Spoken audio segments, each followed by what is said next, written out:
Hello, everyone. Welcome back to the Pick Six podcast. Today, it's finally the playoffs, baby. The Super Wildcard Weekend is coming up. I'm Katie Mox, joined by Will Bronson. I always want to call you Bronson. I don't know why I do that. Will Brinson. My phone autocorrects to Bronson too, so don't worry. Does it? We had a family friend, the Bronsons, growing up, so maybe that's what happened. Will Brinson is here, Mr. Pick Six himself, and we're joined by Sportsline's finest, RJ White and Alex Selelnick, aka Propstarz. Fellas, thanks for hanging with us. This episode of Pick Six is presented by FanDuel Sportsbook. Make every moment more. If you like winning picks, make sure you sign up at sportsline.com and use the promo code PICK to get your first month for just $1. In the last episode on the feed, Will Brinson, Brady Quinn, and Lee J. Duzable discussed Sub-Zero football and debating whether revenge games are real. That's interesting. Check it out on our YouTube channel and anywhere that you get your podcast. That sounds like a good one. Week 18, fellas, was hands down the best of the season for each of us. We all got 4 wins, Brinson, Mox, and White. And then, of course, Propstars went 2-0 on his props. Looks like I'm the only one over 500 to end the season. I will say I missed 2 weeks, so are we rolling? Yeah, there's an asterisk. Are we rolling over the? Are we rolling over into the playoffs? How are we doing it? What are we doing? Yeah, what's RJ? No, I Katie wins. Katie's the regular season champion. We're doing something a little different for the playoffs, as people are gonna hear in a second. So I don't know if it really makes sense to mix those, and gives those of us that are a little bit behind her a clean slate to have a championship under our belts in a month or so. So congrats to Katie. Great job this year. Well, yeah, I have an asterisk next to my name because I missed 2 weeks. Well, I wish that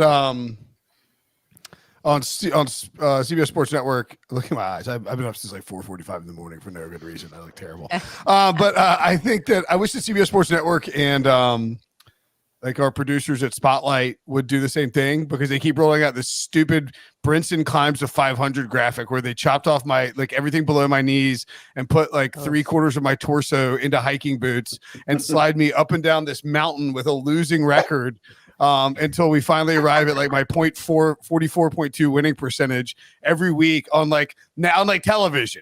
And it's and then Hassel's like, here's Brinson with another losing week. And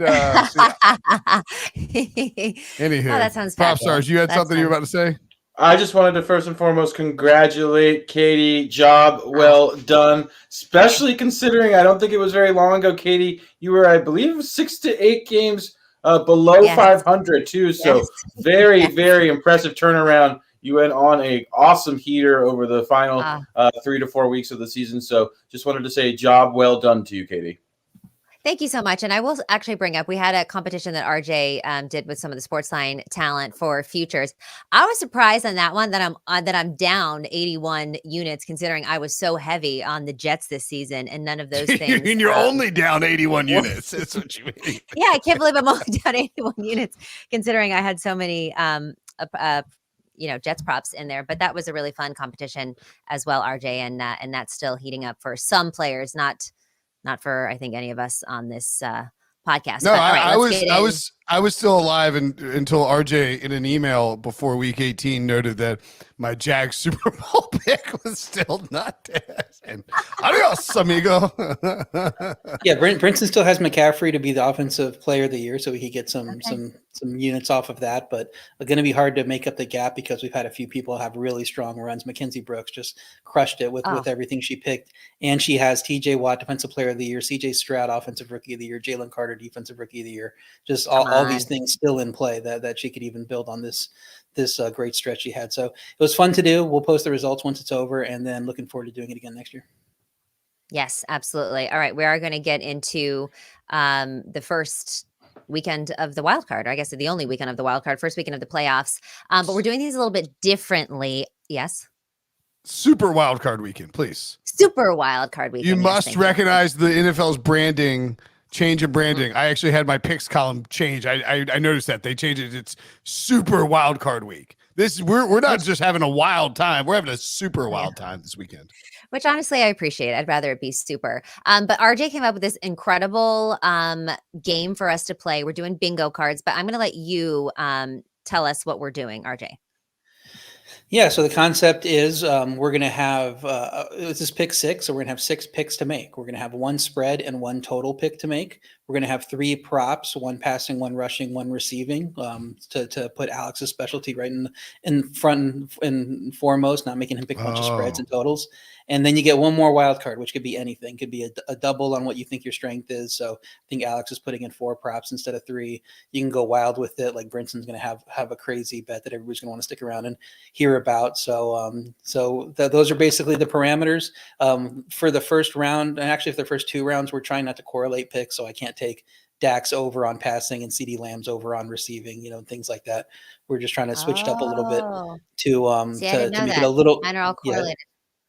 Well, yeah. Any complaints about the format from contestants is more than likely related to a lack of understanding, general confusion, and getting up at 4:45 in the morning. I mean, look at my I look like who is it always has like their bags under their eyes have bags under their eyes. Like my eyes look like they've got luggage, like Delta luggage counter. Okay. Well, look, it's a good thing that I won the last round because I've already screwed up this first round, and mine are all 49ers. So we will just, I don't know what to do with Yeah, I'm talking about the thing we're going to do secondly. There's no 49ers this week. You don't have to, you can do whatever you want in this first thing we're going to talk about, which is just go over the playoff specials. Another bet you can do is betting on the leaders, who's going to lead the postseason in rushing, receiving, passing, those type of things, in yards, touchdowns, and certain categories like that. So we wanted to give you guys a little bit of taste of that and talk about who could lead the postseason in these statistics before we get into our picks. Okay, good. Yes. All right. So then I didn't do anything wrong, actually, which makes me very happy. Okay. So we're starting with these playoff specials and Saturday games. So the most playoff passing yards for this season, RJ, who you like? Yeah, I think a lot of us like Brock Purdy. I think in this category, you need someone you know is going to play 3 games to get 3 games of stats under your belt. And then you look at the AFC, Lamar passing numbers don't have as high a ceiling as everyone. And Josh Allen's in bad weather this week. So I think you want to pick from the NFC. And Dak Prescott's the leader in the odds right now. But I like the value going with Purdy. On a per game basis, he was about as good as Dak. And I'm a little more confident he's going to play the 3 games. And he needs to lead this prop. So I'm taking Purdy as a better value than Prescott and San Francisco to win the NFC is -130. So we're getting Purdy at +450 here. I think there's a lot better value backing that than there is San Francisco to win the NFC. Yeah. Look, Purdy, understandable, not playing this weekend. I knew that. I mean, obviously, but no, I'm kidding. I think that when you look at this, you've got to sort of chart a pathway through the playoffs that you think makes the most sense and find the value point. So, like, I totally get Purdy. You're going to get a home game in week 1 and in the divisional round. And if you win, like, I mean, the Purdy bet's dead. You're going to get 2 home games and then a Super Bowl matchup in Vegas, and you hope that it turns into a shootout. I'm going Matthew Stafford at 18-1. I know you're all very surprised. Oh, look at your shocked faces. But here's the thing. I almost took this, but then I was like, no. Stafford is guaranteed to he's almost guaranteed to have decent weather for his first 2 games. If so the Rams are the 5 seed, right? 6 seed. Rams are the 6 seed. So if the 7 seed if the 7 seed, I'm delusional. If the 7 seed Packers beat the Cowboys, then the Rams would go to well, it depends on whether whole lot depends. The point being is, like, there's a decent chance that Matthew Stafford is playing in high totaled games. He's indoors this week. I think he's going to throw the ball all over the place, and he could end up going to. In case he can't go to the Cowboys, can he? He goes to the Cowboys. Oh. Yeah, if so the Cowboys get the word. So the 7 seed would have to win, and it wouldn't be the Cowboys. Right, but then they would knock out the Cowboys because the Packers are playing the Cowboys. Right. That was the math I was doing in my head. Sorry. So yeah, but then he would go to either the 3 or the 4 seed. But more than likely he's going to go to San Francisco. You can throw against San Francisco. I think you can. It should be a high total game. You expect to see a bunch of back and forth there, and if they advance there, then you really have a chance to get 4 games from him. The problem. They're not advancing there, Brinson. That's the problem. Yes, they are. I actually do like Stafford Stafford is a value bet. That's what I put in my column. We went over this on Sportsline with my best bets and values on each of these props. So I do like Stafford as a value bet. The one situation if the 7 seed does upset the Cowboys, then the Rams would either go to Tampa Bay or Philly. So if you get them in Philly, that's not a great indoor weather game. That's the one not great environment. But I think if you look at all those teams, they're all like. See, I think you kind of want to go NFC on this bet too, because like think about all these teams in the NFC, they're all really big like pass funnels, or teams that you're gonna have to score with to keep up and et cetera, et cetera. So I'm going Stafford there. You other two have Purdy because like Alex is a huge Niners homer. Massive Niners homer. But yeah, I like the value with Purdy here, just considering I think, there's quite a bit of confidence that the 49ers are going to be playing at the very least the NFC Championship game, or obviously great chance to play in the Super Bowl. Love what I've seen from Purdy. Purdy's really had a fantastic season. I did like the value a lot on Stafford. I don't want to give away my running back pick. I just didn't want too much exposure to the Rams offense, which is why I opted to go with Purdy here. But yeah, exposure to the Rams. I am high on the Rams. All the exposure for the 49ers. All of my bets are 49ers. And Harry can attest to this. I typed in Matt Stafford first, and I had it in there for a second. And I was like, no, they're not getting past the 49ers. I do think that they beat the Lions. But I'm going Purdy for all the reasons that everybody said. I mean, you look at his weapons. Ayuk, Kittle, and Debo had 1,300-yard games between them. It's just insane. And I do think that the 49ers have a good chance to go all the way. All right, the most playoff rushing yards. I go first with my 49ers full exposure. Christian McCaffrey, really chalky here at plus 180, averaging almost 92 yards per game this season, the second most in the NFL. And like RJ said, Niners are minus 130 favorite to win the Super Bowl. So you've got to think that Christian McCaffrey is going to get a lot of work over the next couple of weeks, having 2 weeks off too, because he's got a little bit of that calf strain. So hopefully he is feeling good. But I am not afraid of the exposure. Propstarz. Yeah, and I'm going to go in this, stay in this Rams backfield. Going to go Kyren Williams plus 1,200. Just an unbelievable, fantastic season for Kyren Williams. Since he returned actually from the injury, he was the number one running back in fantasy football.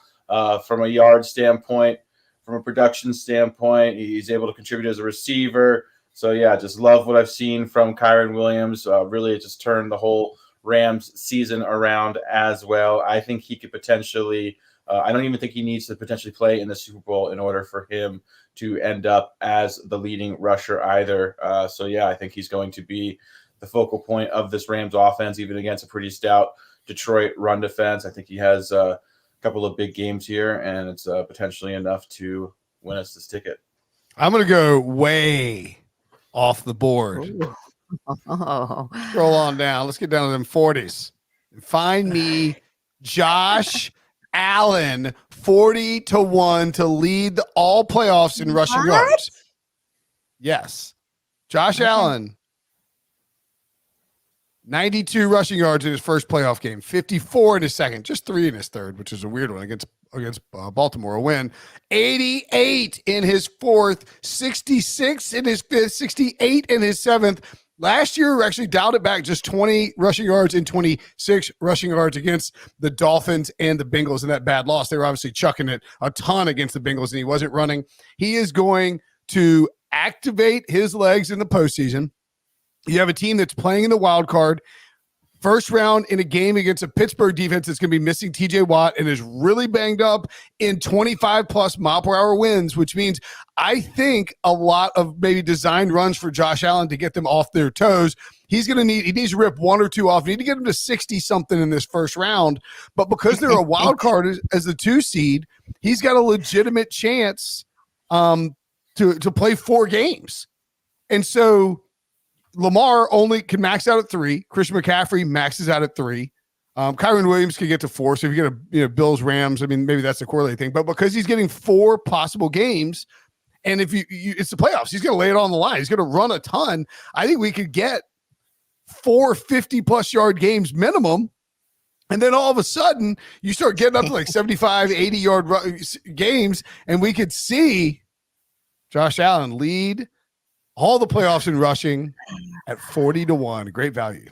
What are you giggling about, Catherine? I'm giggling because what if, and I don't think what if you hit this bet and then you also hit the, Stafford getting the one MVP? You're going to be the most insufferable human on the face of I'm this already earth. the most insufferable human on planet Earth. If Stafford gets an MVP vote, Pete Prisco says he didn't give him one, which is sad. He didn't. But yeah, of course, because he shouldn't. I even offered Pete buy one, get one free wings at Joe's Crab Shack, and he said no dice. Wow. That was quite the offer too. I would love it if this one coming, because I mean the Bills are in the Super Bowl, and actually I do like the pick. I like the value of the pick. I mentioned it in my article. That wasn't my value pick for rushing, and I'm not giving that out here. You can go check out the article if you want to see that. But I'm taking along the lines of what Brinson's saying. James Cook at plus 500. I just think it's very good value for a guy that could play 4 games. He should be the focal point of the offense this week in bad weather, and put up a big number, put up over 100 yards this week. So I think that's good. I love Pacheco at 750. If you think the Chiefs beat the Bills next round, if you just think that they have their number, then I would go with Pacheco. But I'm going to count on the Bills winning that game, and I'm going to back James Cook at plus 500. I think too. So, and just to, if you'd like the Josh Allen thing, or if you like the James Cook thing, I think if you're going to go, there's nothing wrong with it's not correlated, because they're actually whatever the opposite is. Like if James Cook is rushing for yards, he's taking away from Josh Allen. And if Josh Allen is rushing for yards, he's taking away from James Cook. But if you're going to bet James Cook at 5-1, you should probably sprinkle on Josh Allen at 40-1. And if you're going to bet Josh Allen at 40-1, you could hedge it a little bit with James Cook, because if the Bills do play 4 games, somebody's rushing for a ton of yards. More than likely, yeah. Especially we know that that's what Sean McDermott wants to do after this offensive coordinator change midseason. It's a bad weather game, so it's going to be a lot of rushing coming up in this first game anyways. All right, most playoff receiving yards, Propstarz. I'm going to go with a guy that I've been talking about all season long, Brandon Ayuk, plus 1,200. Brandon Ayuk, just a fantastic season. He had 1,300 receiving yards, barely eclipsed 100 targets. He had one of the most efficient seasons by a wide receiver in NFL history. The advanced metrics are unbelievable. Only had double-digit targets in 1 game this season. So, Brandon Ayuk has been incredible, not getting enough attention, in my opinion, because the raw counting stats aren't at the level of Tyreek. But again, from an efficiency standpoint, he was every bit as good as any wide receiver in the National Football League this year. So love Ayuk. I think he's going to continue to shine in the postseason, having Brock Purdy, who we obviously are high on here, just in that offense as well, having the weapons around him.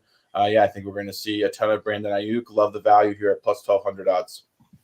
I love it, and I will continue my overexposure of the 49ers. But I will say, I had a lot of 49ers on my fantasy team, and I won my league this year, so it's not exactly bad to be overexposed on the 49ers. I love Ayuk as well at plus 1,200.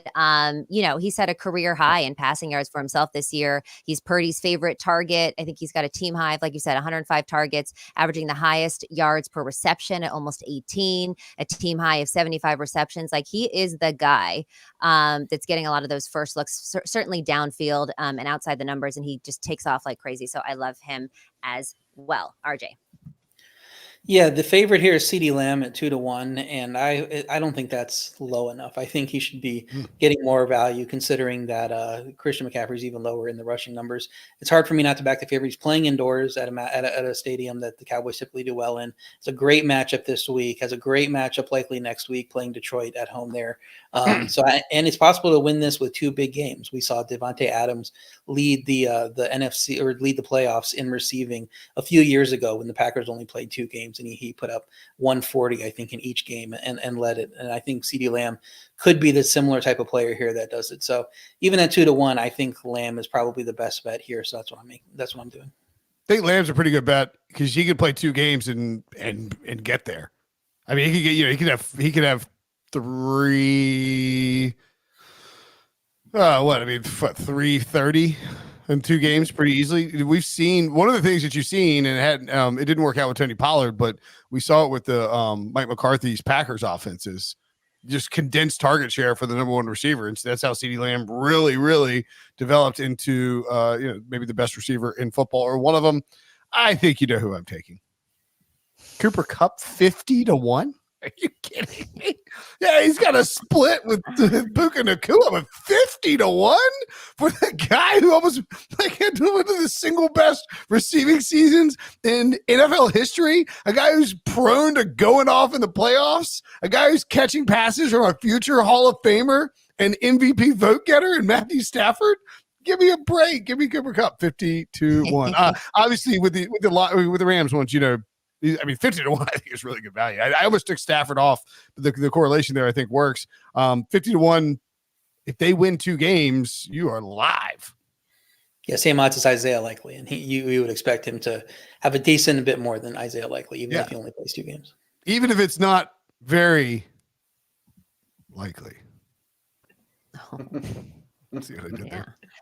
I really need all right, let's throw up the playoff specials here. You can see what everyone is doing. Brinson is very exposed on the Rams with a very long shot with Josh Allen. I'm, of course, all over on the San Francisco 49ers. I feel like you're pretty spread out, RJ. You actually were pretty smart that way. And Propstarz, you're kind of exposed on the 49ers as well. And I like that about you. I'm glad that you've come over to the dark side. All right. So now we're going to play our Pick Six Bingo card game, which RJ explained at the top of the show. We each get a spread, a total, a passing yards prop, a receiving yards prop, a rushing yard prop, and then a wild card for the 6 games, starting with the Cleveland Browns laying 2 at the Houston Texans. This total 44.5. I'll go first. I'm taking the points with the Texans because CJ Stroud is not your average rookie. He is 6-3 versus teams entering with a winning record this season, 9-4 in his last 13 starts. And the Browns struggle away from home, just 3-6. And I do think that at some point, this fun little thing we're seeing with Joe Flacco is going to fizzle out. So give me the points with the Texans at home. That is my spread bet. I'm on board with that. I like them against the spread. I like them as a money line. What I did is put them as my wild card pick and teased them up to +8. I don't think that the Browns blow them out at all. I think the Houston will be able to get more pressure on Flacco than they did in the first meeting, where Jonathan Grenard played 3 snaps and Will Anderson missed the game. Will Anderson will be back for this game. We'll see about Grenard. But Houston's defense is 12th in sack rate on the season. So I think they can exploit these backup tackles and get some pressure here and have some success here. So that's my teaser play. I'm also, you said passing yards, receiving yards, rushing yards. We could do like any passing, receiving, rushing prop. So if that wasn't clear, then it's me cheating a little bit. But I'm taking CJ Stroud under 0.5 interceptions at -130. Don't think he's going to throw a pick in this game. He's only thrown a pick in 3 of his 15 games this year.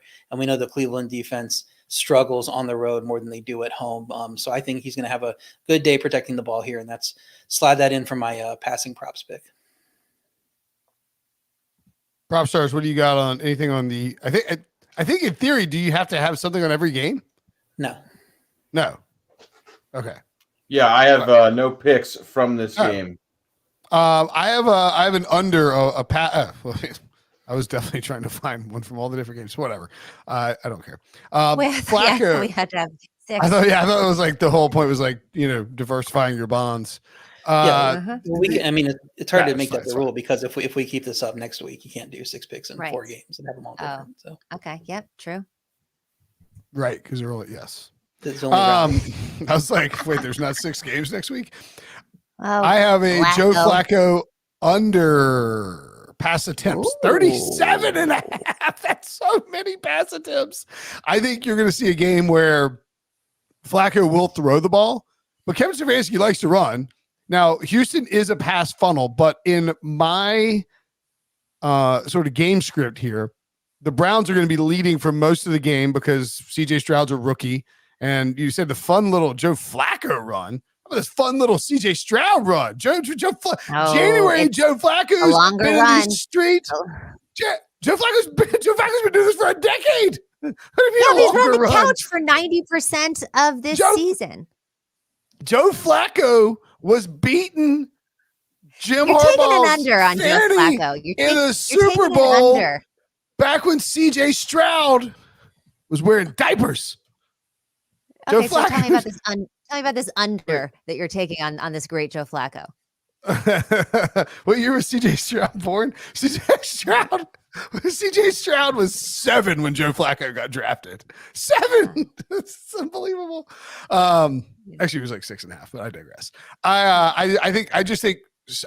I generally subscribe to the idea that the first playoff game, rookie quarterbacks in their first playoff game, you are going to struggle. The stage is just different. Now, CJ Stroud played really, really well against Georgia in the college football playoff last year. So that's the one thing that really has me more nervous than anything else. But I think against this Browns defense, they've been bad on the road. I think they travel. I think they turn CJ Stroud over. I think they limit the Texans' run game, force him to throw. Flacco then is handing the ball off a lot more.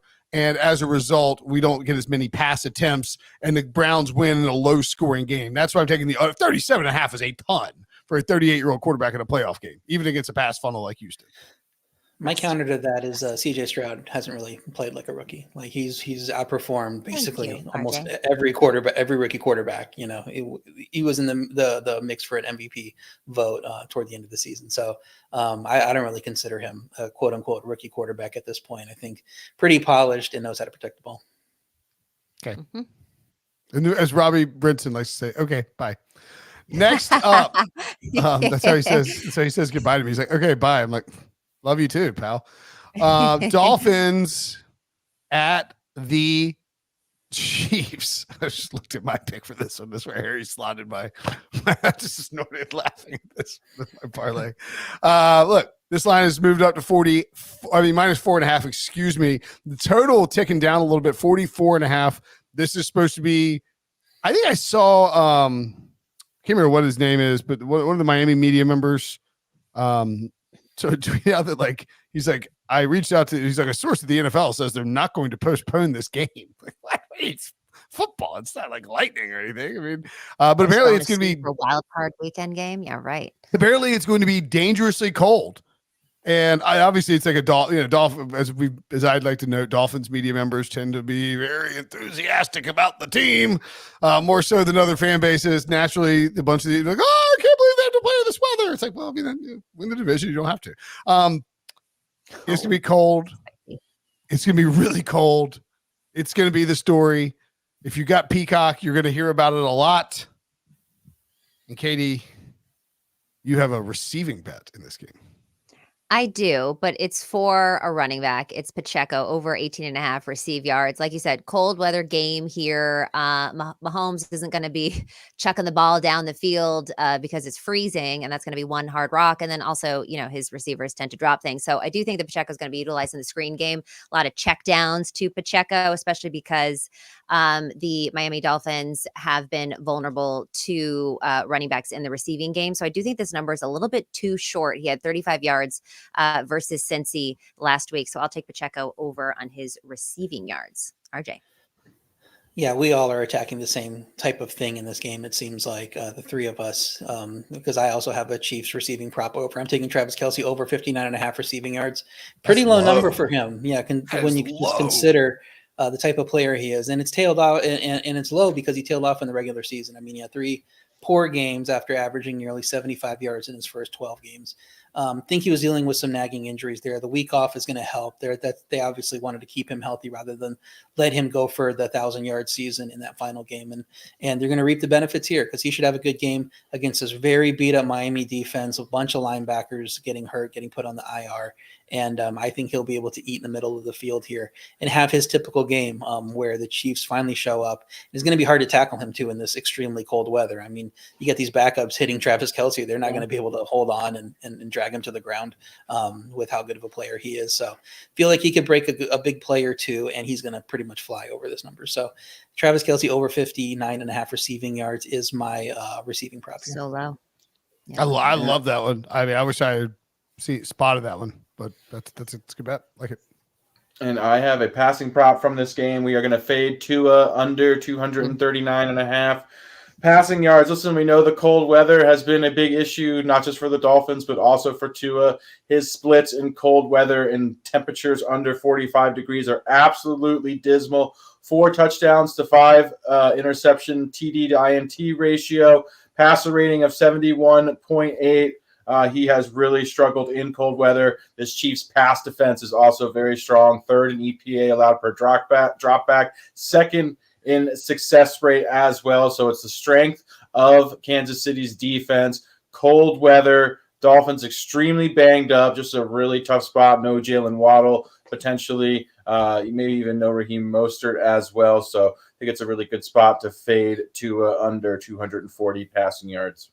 I've got the Chiefs in a money line parlay, which I will reveal. Wait. Propstarz has one more on this game.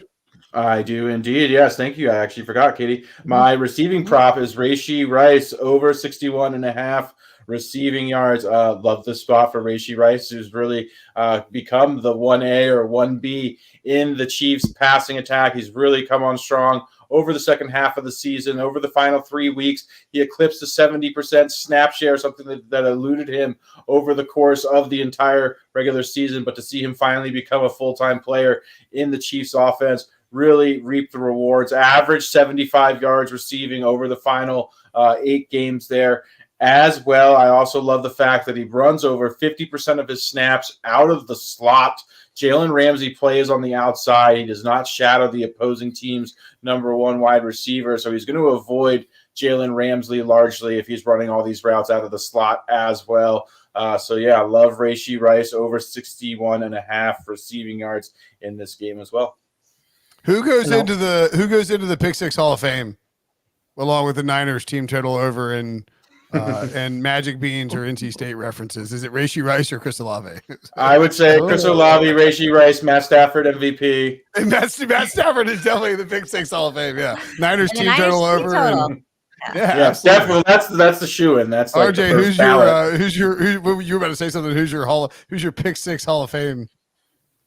I don't know. It definitely has something to do with Brinson. Probably Andy Reid off the bye. That's probably the first inductee into the Pick Six Hall of Fame for long-time listeners. But I was going to say, like that Alex pick, but notice the 2 numbers there: Rashee Rice 61.5, Travis Kelce 59.5. That's crazy. Who could have ever thought that Kelce would have a lower number than Rashee Rice? That's crazy. Do we think that? What do you think Vic Fangio is going to do with Jalen Ramsey? Because I mean, to Alex's point, I agree. Like he's not going to shadow Rashee Rice. One, that would be crazy. Two, that's not what they do. But I mean, like, do you think he'll shadow Travis Kelce? That's a lot of, because if you obviously you're going to line him up on the inside as well. I mean, that's a lot of moving around for Ramsey. Yeah, that seems like the same problem. That if you're not doing it right, it's like it feels like the Chiefs are the worst possible matchup for the Dolphins defense as currently constructed, just because like if you had like a Mike Evans on your team, plop Ramsey on him, right? It's just, I don't know, it's just a bad matchup. I like the Chiefs. Yeah, exactly. Stephon Diggs. AJ like the Brown. Bills are exactly. The Bills are a much better matchup. Like one of those physical big man press man dudes on him. Bills are a better matchup for the Dolphins than the Chiefs. I tend to think. I've got a money line parlay, as I mentioned, on the Chiefs. Your wild card. I'll announce it at the end because it involves a lot of games.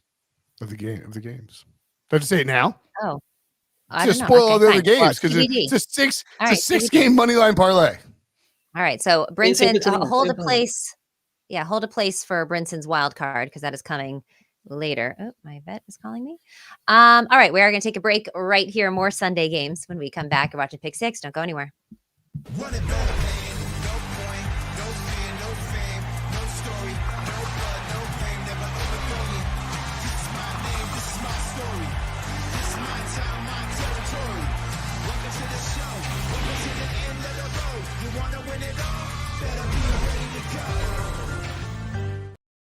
Welcome back to the Pick Six podcast. That was such a fun music that played in that commercial if you were watching the YouTube channel.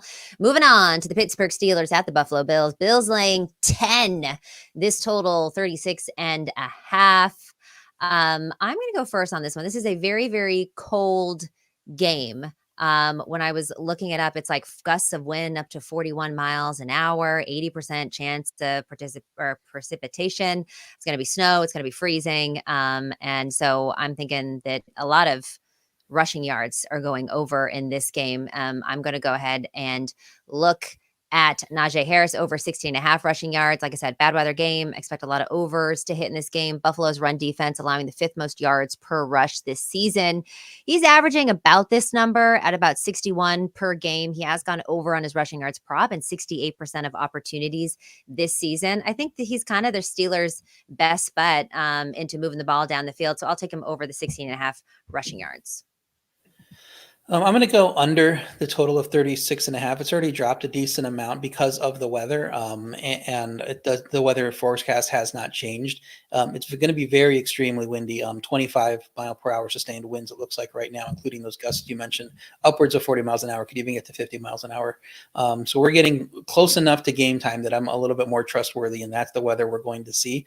It would be even worse than what we saw in that extreme weather game when the Bills played the Patriots. And that was a 14-10 game where Mac Jones threw the ball 3 times, and it was very ugly to watch. And I think that's going to come into play here, and it's going to take out a lot of the Bills' advantage of throwing the ball. So I think 10 is going to be a hard number for them to cover in that type of game. It just sets up perfectly for Pittsburgh, but it also sets up for it to be low scoring, kicking troubles, go for it on 4th down more often, but still maybe not score as many touchdowns here. And so maybe not 14-10, but I don't think this game gets into the 30s. So I like taking the total to go under 36.5.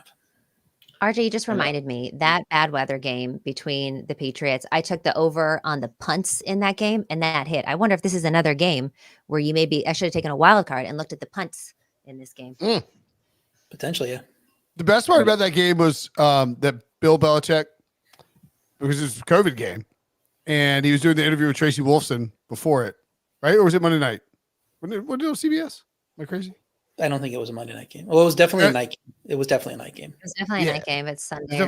Anyway, he's doing the pregame interview in the tunnel, and you had to wear a mask, which was like a weird thing. It's so weird to say in 2020. It's like, remember when we had to wear a mask all the time? But they had to wear a mask to do these interviews, and Belichick is wearing a mask with the Navy midshipman logo on it. Navy runs a triple option. He basically was like, I'm about to run the ball 50 times down your throat, and there's nothing you can do about it. You don't know. And he sure enough, he did. It was one of my favorite Belichick moments. Big play in that game from Damian Harris, I think, was a long touchdown, and that set the tone for that game. And we'll see if the Bills can kind of copy that in this game with Damian Harris now on their roster. And I have a rushing prop from this game going Josh Allen over 8.5 rushing attempts. This one is a no-brainer to me. We've seen Josh Allen really run the ball a lot more over the second half of the season since Joe Brady took over play calling for Buffalo. Also, Josh Allen has a track record of just running the ball a lot more in high leverage situations in the playoffs. I believe it was Ben Gretsch, shout out Ben on Twitter, who pointed out that there is actually data that suggests that Josh Allen runs the football significantly more in meaningful games, whether they be playoff games or games with playoff implications. So we just see him rely a lot more on his legs, looks to be fully healthy, or as healthy as Josh Allen can be at this stage of the season. Bills much more conservative offense. We've been talking about the inclement weather here as well. Not going to be optimal throwing conditions whatsoever. So could totally see Josh Allen potentially running the ball 10 plus times in this game. Had 15 rushing attempts last week. Remember, kneel downs count as well as rushing attempts. Good point. Love his chances to go over 8.5 attempts, especially as 10-point favorites, where we could get 2 or 3 nail downs to close the game. Truly nothing better than that, than like me being like, haha, yes, I agree with Alex completely. I have Josh Allen 40-1, most rushing yards. I have the prop over here, Josh Allen over 38.5 rushing yards. And then he's like, but kneel downs. I'm like, oh, crap, that's true. I kind of like the rushing attempts over more, because even if he has never run the ball in the playoffs less than 4 times. He has run it 8 or more times, 4 out of his 8 playoff games, 7 twice, 6 once, and 4 once. He is going to run the football. Now, last year he did run the ball less in the postseason a little bit. Well, actually, take it back. He ran it 8 times in the second game. He's going to run the ball in this game. Like, he just is. And if the Bills is a 10-point favorite win, he takes 3 Ds. All of a sudden, that over on the rushing attempt is a really good look. I think he clears the rushing yardage maybe by halftime, and he ends up with like an 80-yard rushing game. So, like all those Josh Allen rushing props across the board, the Green Bay Packers are at the Dallas Cowboys. Mike McCarthy revenge game. Ooh la la. Look at this. The game has dropped to Cowboys at -7. It's been a very juiced Packers +7 almost all day. The line shifted a half a point. The total climbing now maybe a little bit, 50.5 with a juiced over there. Katie, we are apparently sharing a brain because we think there'll be lots of points for the Cowboys here. We do. Well, first of all, I think the fact that this line has dropped to 7 from 7.5, I think a lot of bettors have a little bit of recency bias. Yes, Jordan Love looked really good last week, but this is the Cowboys at home. I'm going to lay that 7 with them, but I already used that for this game. So I am taking Cowboys team total over 29.5. It's high, but again, the Cowboys at home have been absolutely dominant. 8-0. They average 38 points per game. They haven't had less than 33 points per game in 4 of their last 5 home games. I think they absolutely roll in this game. The Packers, congratulations on making the playoffs, your first season removed from Aaron Rodgers, but the buck stops here. Y'all about to get rolled by the boys. This was the second half of my teaser. I teased it down Dallas -1.5, obviously at 7. I do like Dallas there, so I would not throw it in a teaser at this point. But for the purposes of our game, this is going to be my wild card teaser. Houston +8, Dallas -1.5. Green Bay's offense played really well down the stretch, finished 8th in yards per play, top 10 in rush and pass, top 5 in sack rate and third down rate, despite all the injuries they dealt with. And a healthier Green Bay offense we saw dominated Chicago last week with 7.2 yards per play. Didn't show up on the scoreboard due to a few miscues. This is a much tougher opponent here in Dallas, and this Dallas defense is typically strong at home. We'll see how Stephon Gilmore's injury factors in. I didn't see if he practiced yesterday, but I know he dealt with an injury coming out of last game. And I like the look of the Dallas team total going over because that Green Bay defense has been terrible at times, coming off of 2 good games, but not really against dynamic offenses. And they faced the Chiefs earlier this season. Chiefs finished 15th in points scored per game. And they've only faced one team better than that since week 4, and that was the Lions. So a lot of these teams they're playing, they just don't score a ton of points. And so when the defense has had good games, I think that's been a factor. They haven't had to play a bunch of good opponents. And Dallas, of course, is first in points on the season. So this is going to be the toughest matchup they've had all season. Don't see how the Cowboys don't go out and roll up at least 30, maybe even 40 in this game. And I have a prop on tight end Jake Ferguson over 41.5 receiving yards.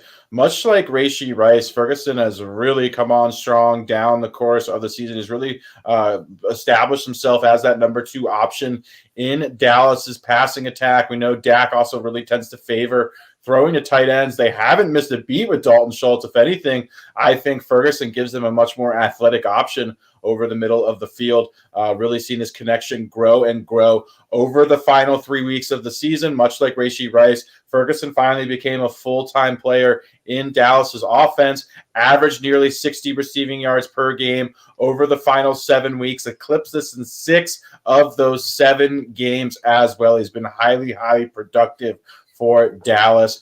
You have to imagine with how well CeeDee Lamb is playing, he's going to get plenty of attention from Green Bay's pass defense. Not sure if they're going to be able to slow him down, but I know Jake Ferguson is going to continue to be sort of that safety blanket for Dak Prescott in the game with a 50-plus point total as well. You have to imagine we're going to see a lot of yards in this game. Love Jake Ferguson. In my opinion, this line's going to close closer to 47, 48, so I think it's a great value at 41.5 for the tight end.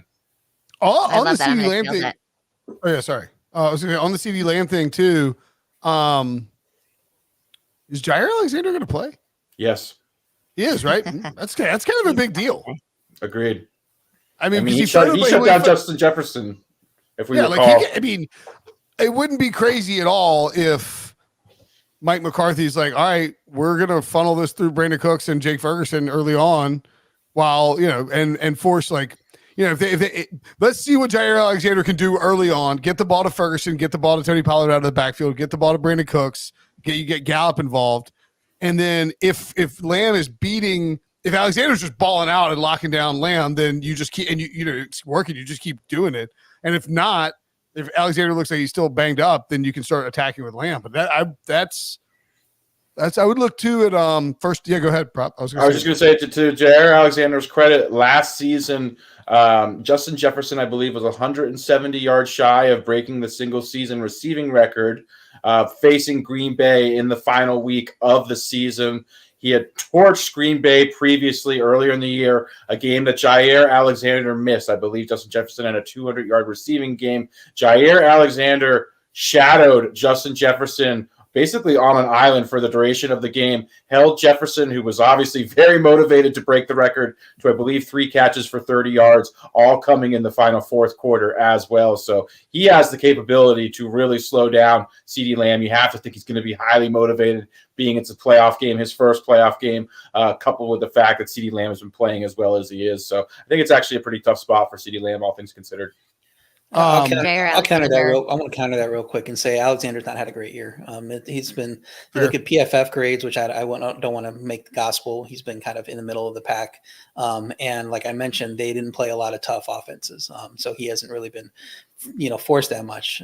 He's been hurt all year too. And he's been dealing with an injury too, but this is the toughest matchup they're going to face, and I just don't see them going away from CeeDee Lamb just because Alexander is on him when he hasn't had that great of a season. My point is he has the ability to potentially disrupt CeeDee Lamb. I'm not suggesting he's going to shut him down. I've been beating the CeeDee Lamb drum as hard as anyone here, as you recall. But CeeDee Lamb's total yardage prop is like 114, right? It's something like silly. It's high. It's almost triple digits. Yeah. Just in conjunction with that too, I would say Jake Ferguson anytime touchdown plus 180 is a good look, and Jake Ferguson first touchdown 12-1. Also a very if I'm playing first touchdown in this, CeeDee Lamb's 5.5-1. That's a little short. I mean Pollard 4.5-1. I'm going. Cook 16, Ferguson 12, and Gallup 22. And let's quiche. I got the Cowboys team total number 2. I think they score plenty. Oh yeah, you're doing that. One thing I will say about Jair Alexander, where he has excelled, his post-game interviews have been quite entertaining over the last few weeks. Although I think he's going to be taking things a bit more seriously now. He photobombed somebody outside, some girl outside Lambeau Field, quickly that she was like, "The fan says the pack's back." It's like that was Jair Alexander. Oh, and then when he went up and he did the coin toss, but then he said that they wanted to be on defense. That's right. He got suspended for it. Yeah, he got suspended for that. And then he said he was going to take things more serious. He's just been hilarious to me. I absolutely enjoy watching him. Now for Brinson's favorite game of the week. Los Angeles Rams at the Detroit Lions. Lions laying 3 at home. This total 51.5. And I got to be honest, I hate myself for how much I like the Rams in this game. On my podcast earlier today, I gave out so many Rams bets that I thought that I was having an identity crisis. But I am going to take Matt Stafford over 272.5 passing yards. The last time that he faced his former team, which I believe was in 2021, he was 28 for 41, 334 yards, 3 touchdowns, no interceptions. All of this goes into why Brinson is taking him for the most receiving yards in the postseason. He has hit the over on this number in 4 of the last 5 games. He averages almost 230 yards per game. And we talk about this every single week. Detroit's pass defense has been an absolute funnel. They give up the 3rd most yards per pass, the 6th most passing yards per game, and 5 straight quarterbacks have gone over on their yards prop versus the Detroit Lions. So Matt Stafford should have no problem cutting them up. I'm a little bit against you on the Rams. I think the Rams are super popular. That's why we've seen this come down from 3.5 to 3. I think everybody kind of feels like the Rams are the upset that's going to happen. It's a little concerning, to be honest. And I feel like the Lions. I mean, the Lions the Rams. We should all be concerned. Yeah. Yeah, the Lions get 3 points for home field at least, I think, and so you're saying these teams are equal, and those fans are going to be crazy in Detroit, and the atmosphere is going to be incredible getting to face Matthew Stafford in their first home playoff game.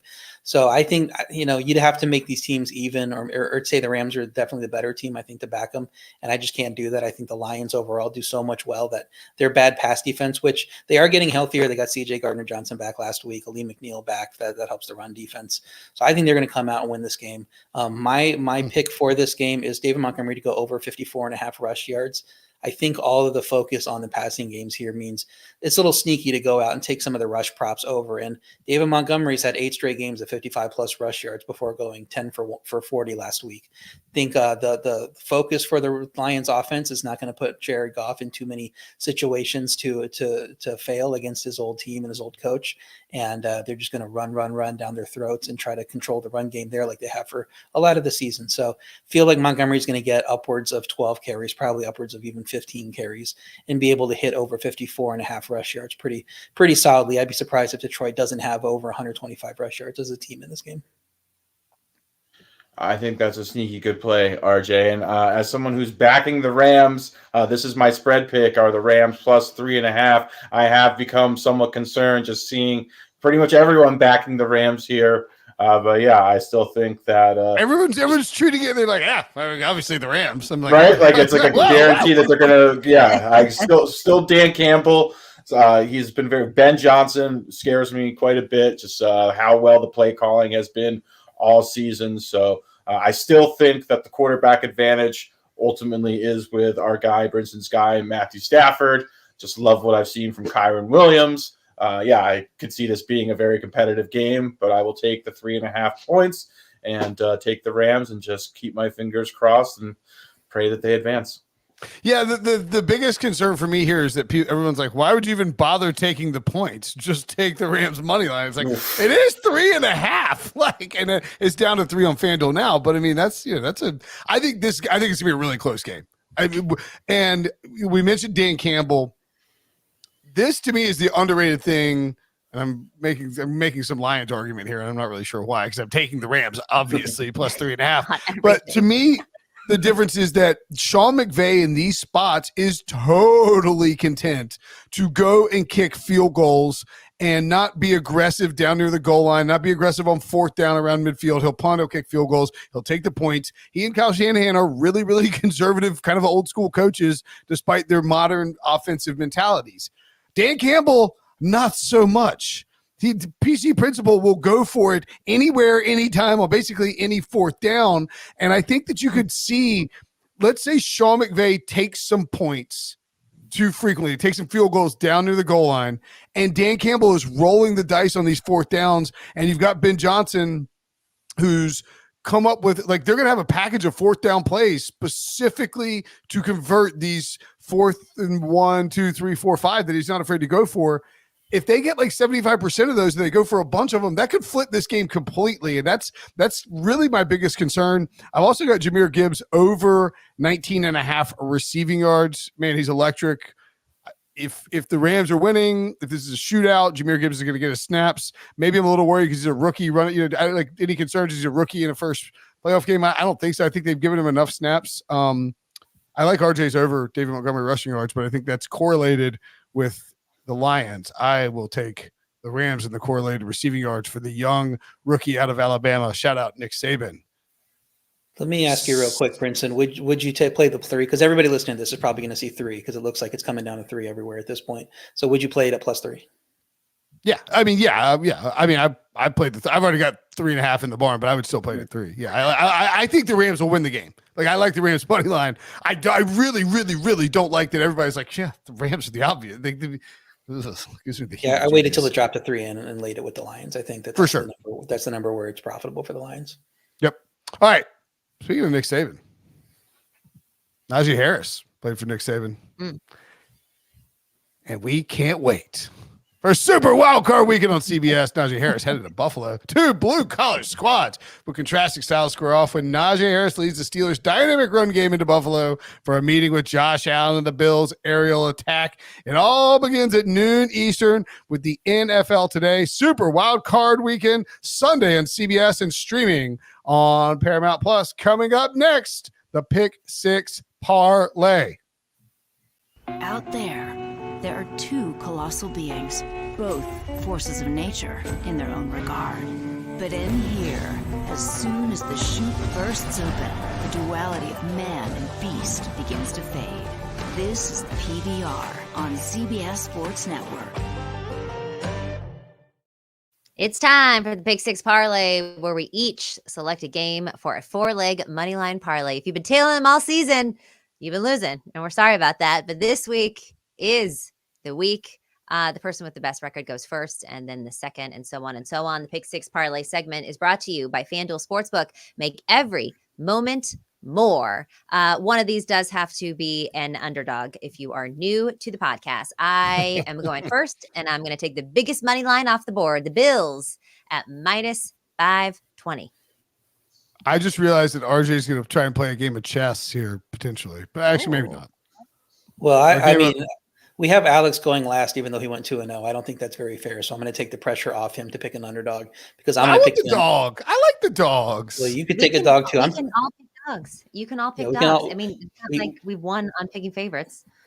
Yeah, well, we saw how well that worked last week. We had Baltimore and Buffalo and the Bears as our two dogs, and neither of them worked out. But I'm taking the Bucs. We're going to get into why they're a best bet for me in a minute, but I just think that line is way off. I think the Bucs should be favored in this game. Love the value we're getting at the Bucs at, I believe, plus 134 on FanDuel or something around there. So this is just great value for us. I'm with you on the Buccaneers. I like the Buccaneers this week. I think though, and let me clear out. I've got a parlay built up here. So let me just see what happens when we do. See, we got Tampa Bay plus 134. Katie grabbed the Bills at minus 550. Is that right? That 2-leg parlay is plus 176 already? We don't need no dogs. No, Hey, I mean, do what you feel. Do what you feel in your gut. No. Well, I'm not going to go with the Rams because I don't want to go against RJ, who likes the Lions to win that game. Instead, I know RJ has the Cowboys in a teaser, which he's already told us. So I'm just going to take the Cowboys at minus 330. That gets us up to plus 260 and leaves Cleveland, Houston, Miami, KC, and the Rams, Detroit for Alex to choose from.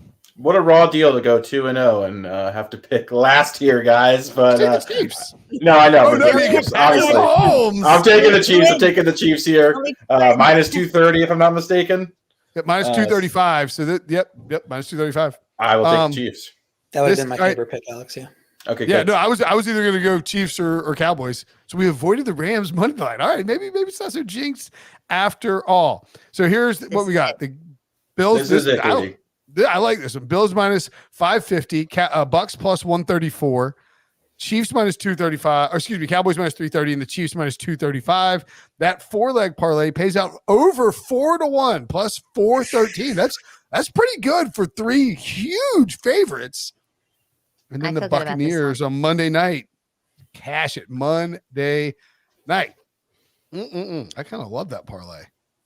By the way, that parlay, this Pick Six Parlay segment brought to you by FanDuel Sportsbook. Make every moment more. And the final game of the weekend, I believe this is on Monday night, right? The Eagles laying 3 at Tampa Bay. That's why it's a super wild card. Super wild card weekend. This total 43.5. This is my wild card, and I'm just going to go with what's automatic, which is a Jalen Hurts touchdown. It's at minus 120. Our wild cards had to be under 130, so I'm just slipping underneath that. The Eagles have to win this game. I believe that they will win this game, and Jalen Hurts will find the end zone. So give me an anytime touchdown for Hurts. I believe the Eagles will not win this game. They have looked like the worst team in the playoffs down the stretch. You could quibble with them and the Steelers, but definitely the worst in the NFC. Barely had a point differential over 0. And so the worst NFC team, really. And their awful game for their defense against the Giants, 6.3 yards per play. 3 straight touchdown drives allowed in the second quarter that ended that game early.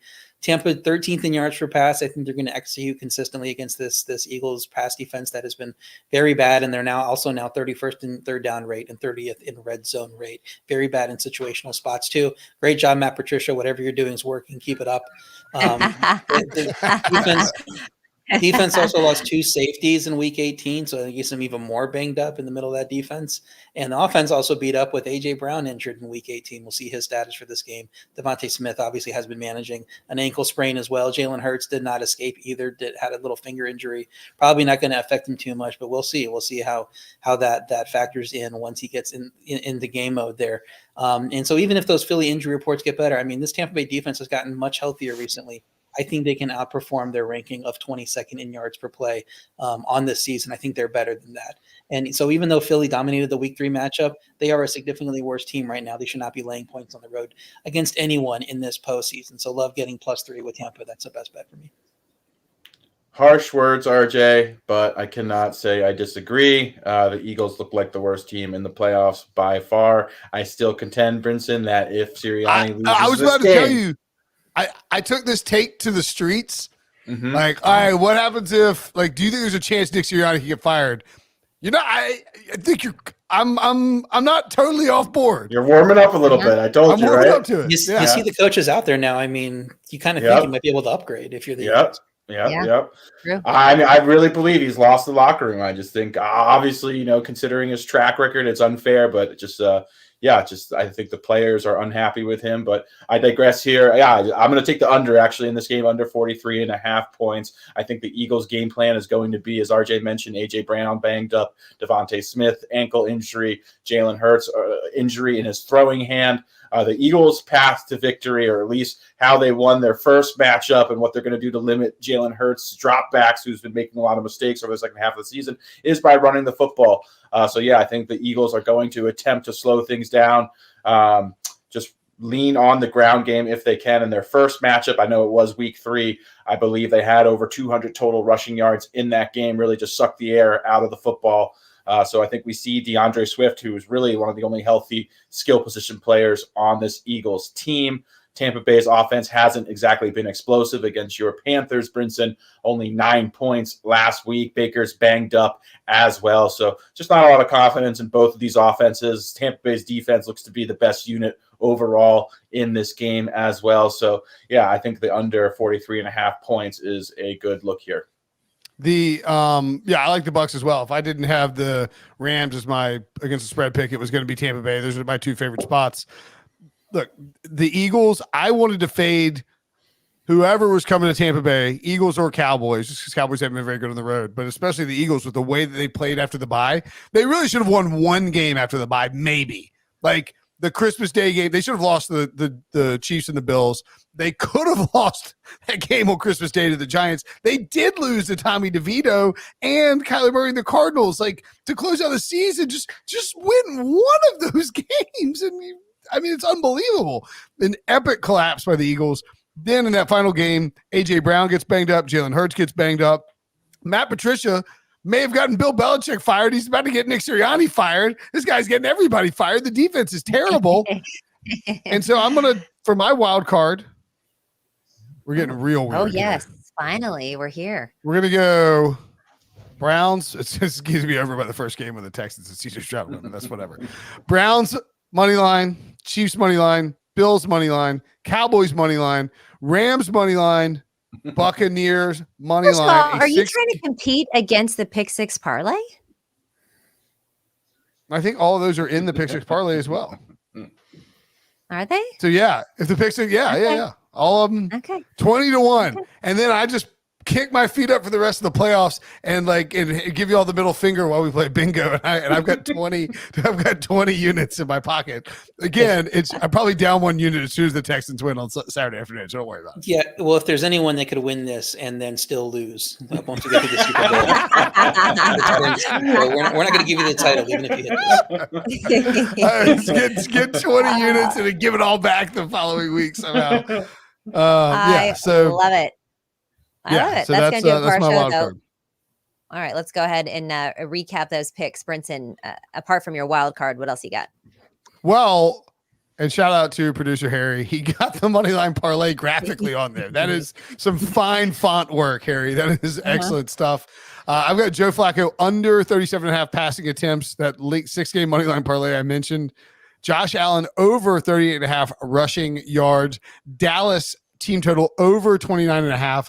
Jahmyr Gibbs over 19.5 receiving yards, and the Rams plus 3.5 if anyone cares. My other lean would be the Buccaneers plus 3. All right, I'm taking Houston plus 2.5. Pacheco over 18.5 receiving yards. Najee Harris over on his rushing prop at 60.5. Dallas team total over 29.5. Matt Stafford over 272.5 pass yards, and an Jalen Hurts anytime touchdown. I think that his finger being injured actually works in my favor too. I don't know how much he's going to be throwing in this game. RJ. I've got CJ Stroud going under half an interception. No interceptions in the game for CJ Stroud. I have Travis Kelce over 59.5 receiving yards, very low number for him. Pittsburgh Buffalo to go under 36.5 in bad weather. Houston and +8 and Dallas -1.5 is my teaser, although that Dallas number is now down to -1. Do like playing them just on the -7. So I wouldn't tease it at 7. David Montgomery over 54.5 rush yards in Tampa Bay +3. And last but not least, I've got the Rams at +3.5. I've got the Eagles and Bucks under 43.5. I've got Tua to throw for under 240 passing yards. Josh Allen over 8.5 rushing attempts. Rashee Rice over 61.5 receiving yards. And my wild card is Jake Ferguson to have at least 42 receiving yards. I love prop. I think that's the most props you've had or bets you've had on this show because the props are all out for you, which is quite nice. It is nice, Katie. So if you sweep the board again, you won't be going last this week. All right, that is the show. Make sure that you tune in all week long for more NFL coverage. The Super Friends are doing recap shows on Saturday night, on Sunday night, and on Monday night, or just Saturday, Sunday? Probably all of them. Playoff games. Probably recaps. all of them. All right. He said enthusiastically. Woo! I did. I was excited. We're all excited about the recap shows on Saturday, Sunday, and possibly Monday. Make sure you keep it locked with us again all week long for those. And if you're on the YouTube page, remember to like, comment, and subscribe. And anyone listening to audio as well, do the same. Download, follow, leave a 5-star review. Tell your friends to listen and watch the pod. And the Super Friends will see you on Sunday. Good luck.